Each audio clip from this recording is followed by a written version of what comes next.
surprise पाएको finally अघि चाहिँ गर्मीले हामी पुरै पार्टी राख्यौँ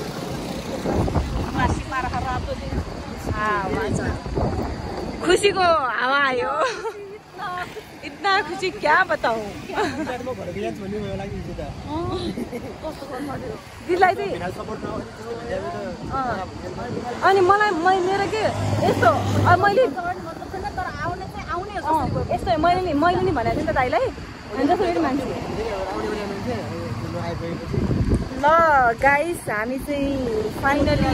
मान्छेलाई पठाएर आइसक्यौँ हामीलाई चाहिँ सरप्राइज दिनको लागि उहाँले नभन्नुभएको अरे भन्नुभयो हामी चाहिँ हावा खाँदै हिँडिसक्यौँ यति खुसी हामी यो चाहिँ मेरो ब्लगको लास्ट पार्ट हो सबैजनाले हेरिदिनु होला माया गरिदिनु होला सब्सक्राइब गरिदिनु होला thank you for watching guys